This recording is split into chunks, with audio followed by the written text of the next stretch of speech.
Oke, jadi perencanaan adalah suatu proses pengambilan keputusan yang akan dilakukan di masa depan yang didasarkan atas potensi faktor-faktor eksternal dan pihak-pihak yang berkepentingan untuk mencapai tujuan tertentu, dan juga perencanaan menyangkut dengan fakta. Proses perencanaan atau planning adalah bagian dari daur kegiatan yang berhubungan dengan pengambilan keputusan di masa depan, maupun jangka panjang ataupun jangka pendek.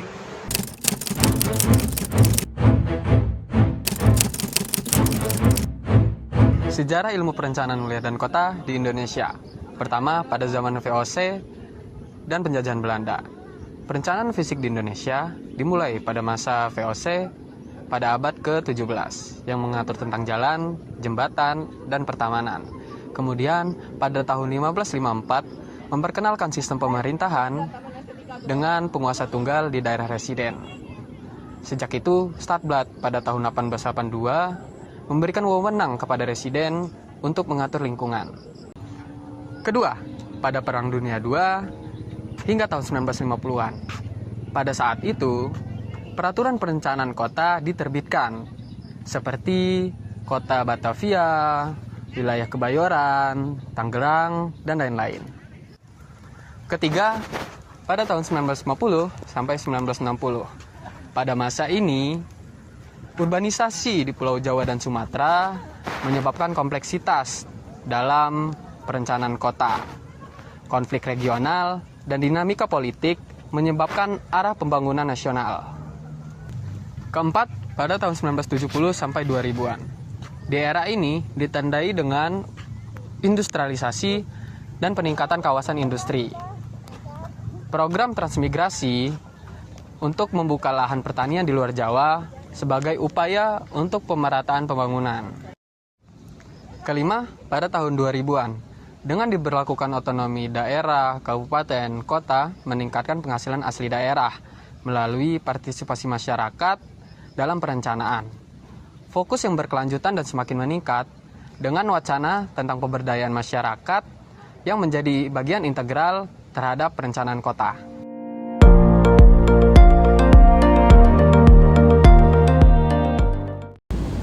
Aspek keprofesian dan peluang kerja dari lulusan sarjana perencanaan wilayah dan kota memiliki peluang karir yang luas di berbagai sektor, baik di pemerintahan, non-pemerintahan, maupun swasta. Prospek kerja yang ditekuni antara lain yaitu ada perencanaan tata ruang pemerintahan, manajer proyek infrastruktur, konsultan pemerintah, analisis kebijakan perkotaan, dan lain-lainnya. Contoh-contoh lulusan dari sarjana perencanaan wilayah dan kota ini yaitu ada jadi birokrat, ASN, entrepreneur, kementerian, dan lain-lainnya. Salah satu contohnya juga ada di sini nih, di Bapeda, merupakan lulusan dari perencanaan wilayah dan kota.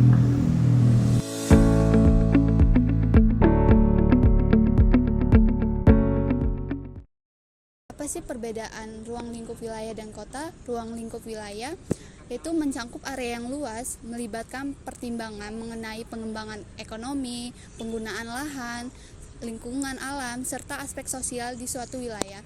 Dan yang selanjutnya yaitu ruang lingkup kota, yaitu fokus pada perencanaan dan pengembangan perkotaan seperti tata ruang perkotaan, infrastruktur perkotaan, serta kelayanan seperti pendidikan dan kesehatan. Faktor utama terletak pada skala dan lingkup elemen yang dipertimbangkan oleh suatu perencanaan wilayah dan kota.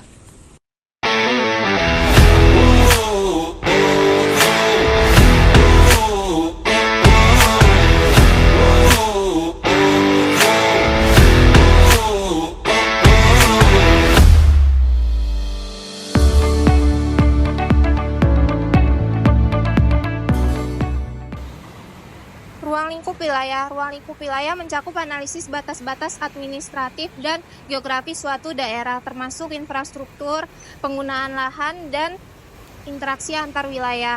Penelitian dalam ruang lingkup wilayah ini biasanya berfokus pada pengembangan regional, perencanaan tata ruang, dan pengelolaan sumber daya alam. Contoh ruang lingkup wilayah di Lampung adalah Kecamatan Sukarame di Bandar Lampung. Penelitian tentang ruang lingkup wilayah ini meliputi identifikasi kondisi fisik Sukarame, perubahan penggunaan lahan, dan pola spasial pertumbuhan kawasan perumahan. Ruang lingkup kota. Ruang lingkup kota lebih terfokus pada aspek-aspek yang lebih spesifik dari kota, termasuk kepadatan penduduk, penggunaan lahan dan pertanian, dan infrastruktur perkotaan. Penelitian dalam ruang lingkup perkotaan ini biasanya terfokus pada perencanaan fisik dan pengembangan infrastruktur perkotaan, serta isu-isu sosial yang ada di kehidupan perkotaan.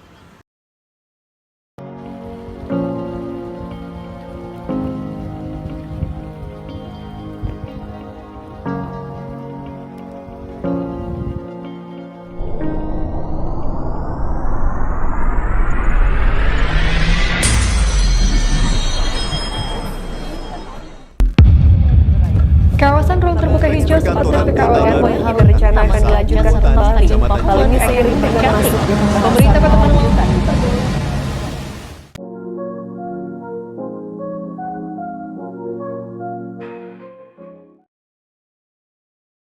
Di Kota Bandar Lampung ini menghadapi masalah serius terkait kurangnya ruang terbuka hijau, yang saat ini hanya sekitar 4,5% dari total luas kota. Nah, menurut Wahli Lampung, penurunan ini disebabkan oleh alih fungsi lahan dan kurangnya perhatian pemerintah terhadap lingkungan. Ruang terbuka hijau yang ideal harus mencapai 20% dari luas kota. Saat ini sekitar 440 hektar yang tersedia. Minimnya ruang terbuka hijau berdampak pada kualitas udara dan meningkatkan terjadinya banjir di beberapa titik di Bandar Lampung. Aktivis lingkungan mendesak pemerintah untuk meningkatkan kualitas dan kuantitas ruang terbuka hijau demi kesejahteraan masyarakatnya. Banyak bangunan yang dibangun tidak terstruktur dan juga banyak bangunan yang tidak dihuni kemudian ditinggalkan. Nah, ini dia contoh ruang terbuka hijau yang ada di Bandar Lampung, Yaitu Kebun Raya ITERA.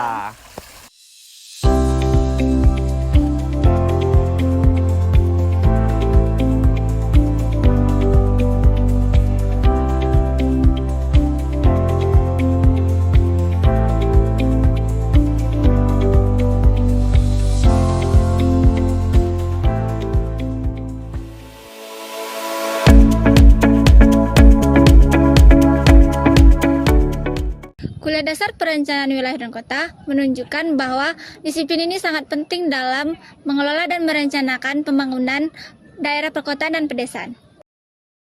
Perencanaan yang baik tidak hanya mempertimbangkan aspek fisik, tetapi juga sosial, ekonomi, dan lingkungan untuk menciptakan ruang yang berkelanjutan dan inklusif. Melalui analisis mendalam dan pendekatan interdisipliner, perencana dapat menanggapi tantangan urbanisasi, meningkatkan kualitas hidup, serta mendorong pembangunan masyarakat berkelanjutan.